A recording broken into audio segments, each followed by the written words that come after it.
What's going on, everybody? Jay Howe here, and one of the things I wanted to showcase is part of the new Delsere set. And I know Tal Rasha is pretty popular right now on the PTR, as well as another primary only build on here. But another thing that's kind of looking with great potential is an Arcane Orb build. And Arcane Orb is making a bit of a comeback. Now, one of the recent changes that they made in Triumvirate, it actually had a small change already. They went ahead and changed it again, and they actually buffed it up a little bit more. And you actually see your signature spells increase the damage of Arcane Orb by anywhere between 75 and 100%. We got a decent one here. That's for 6 seconds. This was every 3 seconds, and it made it a little bit difficult, but they've made this a little bit different. Now it stacks up to 3 times, so potentially you could have an extra 300% damage there, which is really nice. Now, one of the things is that once you cast it, you're going to see it down there, and then once you start attacking with your Arcane Orb, then you're going to get the damage out. So that's pretty exciting. Now, to highlight the Delsere set, we're going to look at this real quick. The 2-piece bonus, casting Arcane Orb, Energy Twister, Magic Missile, or Shock Pulse, reduces the cooldown of slow time by 2 seconds. Now, in one of the previous videos, we had the Geom, and they changed that weapon, so you're going to have to look somewhere else. And one of the ways that you can do that is probably run the new Gesture of Orpheus. And this is an item that you'll have to farm up once patch 2.2.0 is live. This reduces the cooldown of slow time anywhere between 30 and 40 seconds. That actually comes in pretty handy for a multitude of reasons, basically staying alive, doing damage, and a whole lot of other things, crowd control as well. So that's a couple things to look out for there.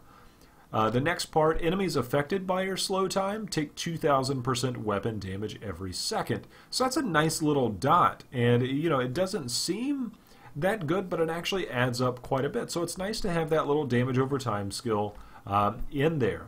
Now the 6-piece bonus is where things really get interesting. Enemies affected by your slow time take 750% more damage from your Arcane Orb, Energy Twister, Magic Missile, and Shock Pulse abilities. Now, I'm doing something a little bit different. I've been testing this with different elements, and there's a couple things I think that we've all been playing the Firebird for so long that it's now time for a bit of a change of pace. Now, the new Tal Rasha set, huge change of pace. Delsere set, huge change of pace. You can run any different number of ways. The Tal Rasha gives you a lot of different options with Meteor. The Delsere set gives you an option with either Energy Twister or Arcane Orb, or even in one case, Magic Missile. So there's a couple things to look out for there. So this one is going to showcase the Arcane Orb, and I've been messing with 2 different directions. Now, the reason I'm saying a couple different directions, Arcane Orb, you can actually see it explodes right there, and it's really nice. And the hardest part in that is like greater rifts. You tend to get a little bit too close for comfort. Now, you run something like the fire one, and you can see that it now explodes way up there. Is it going to be as handy? Who knows? Obliteration does a ton of damage, moves really fast, but the explosion radius is really small. For now, we're going to showcase Frozen Orb. Now, for those of you that are going to be playing Season 3, there is going to be a Season 3 only legendary gem, which makes your cold skills now chill, and it's also going to do more damage for stuff like that. So you'll be able to run that in conjunction with Cold-Blooded, and that's going to be really nice. So if you're going to be playing Season 3, this is probably something you're going to want to look out for as far as a cold build goes. But it's also going to be something that if you're not playing Season 3 and you want to try out a different change of pace, I really like this. Now, I'm using Shock Pulse with Piercing Orb just because I'm getting a little bit of distance out of this.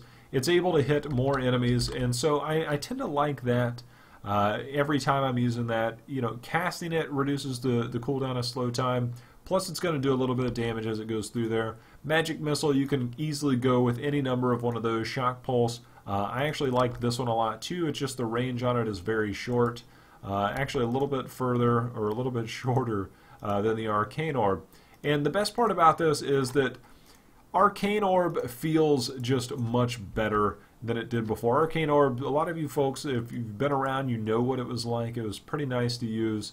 And now that's something to look forward to. So, you know, being able to get the cooldown on the slow time, and that's the part that we need to look at as well, is this helmet here. This is also very important when you're looking at things. You can run a full 6-piece Delsere's, or you can actually farm up a Crown of the Primus. This is also a brand new legendary item that will be live once patch 2.2.0 is live. And you're going to see slow time gains the effect of every rune. And that's really significant for a multitude of reasons, in the sense that you're going to get the potency of it is now up to 80%, up from 60% as far as the damage that gets, or the speed of everything in there, and it reduces the cooldown to 12 seconds, which means that you can cast a couple of either your primary or your secondary skills there, and it's going to bring the cooldown reduction on that, and that's very nice. Enemies caught by slow time deal 25% less damage, so that's also nice in case you're in those greater rifts, a little bit of a damage reduction there. Time warp, enemies caught in the bubble also take 15% more damage on top of the already 750% damage. That's nice. Enemies that enter or leave slow time are stunned for 3 seconds, also great crowd control.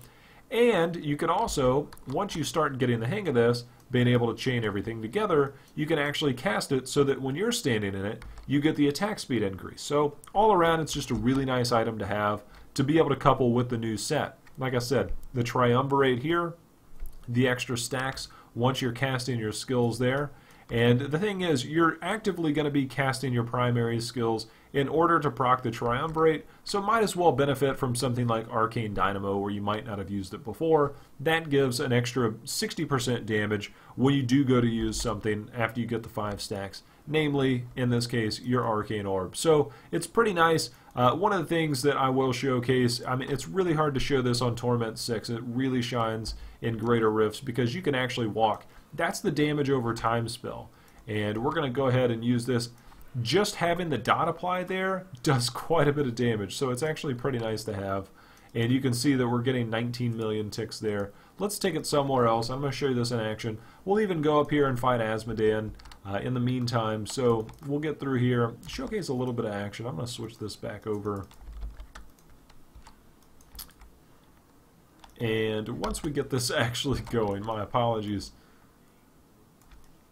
Reflect damage is going to hurt quite a bit if I'm not careful. And this is the part where I'm talking about to where the frozen orb didn't quite make it up there.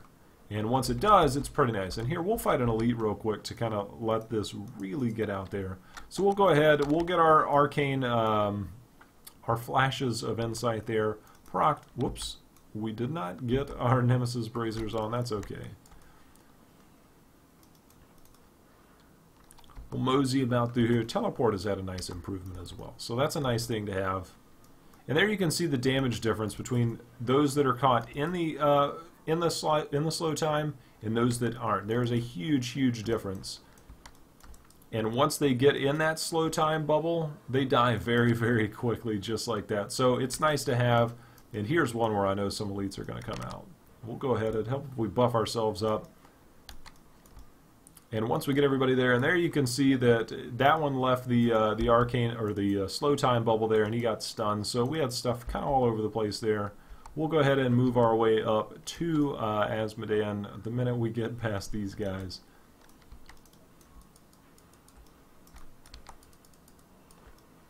And so that's kind of what you want to do, is you need to stay active with casting so that you can kind of get your slow time back as needed. So you can get in there, cast a few things, get your bubble up, make sure you're getting the damage application, and then that's really where you're going to do all your damage. Because without that, the triumvirate can still only do so much damage. You couple that with that extra 750% damage, and you're really looking at some big numbers. So here you'll see me start hitting him with the Arcane Orb, and there you can see really, really large numbers when we hit Asmodean, and he is already dead. And so that's a tough one. I know that there's a lot more to show you with this, having the gear optimized properly, having the right gems in place. I wanted to put this together so you could see that there's going to be some light at the end of the tunnel for the Wizard. There's a lot of new changes, a lot of new builds that I'm going to be able to put out there for you guys, especially after the extensive testing on the PTR. There's just a lot to look forward to. Keep your Tal Rasha pieces that you're farming up now. Those are going to be retroactive. Obviously, you'll have to farm up the new set, the Delsere, once patch 2.2 goes live, as well as a new Triumvirate, a new Gesture of Orpheus, and of course the new item Crown of the Primus. So keep all that in mind. There's some more items out there that can really make some of these builds shine, and I will be covering those as patch 2.2.0 goes live. And I'll have those ready for you guys, as well as showcasing some stuff in the next few weeks before it goes live. Since live is within the next few weeks as of this video, I'm going to be doing as much as I possibly can, farming up and testing all this stuff over on the PTR. So you can check me out on Twitch over at twitch.tv/jhow4444 as I get in a lot of action going on there to be able to prep and be ready once the next patch hits. I'm also going to be doing more videos coming up as well once the patch goes live and of course over the next few weeks. So if you haven't subscribed already and you're looking for more Diablo content, feel free to subscribe and check those out as well. If you share the same type of excitement as I do for all the new upcoming changes as well as the extreme immense diversity of the wizard, then be sure and let me know in the comments below what you're thinking. I'm pretty excited about all classes out there and the complete revamp. It's like a new game. A lot to get excited about. So let me know what you're thinking down below. As always, I appreciate you guys watching. And until next time, happy hunting. See you again.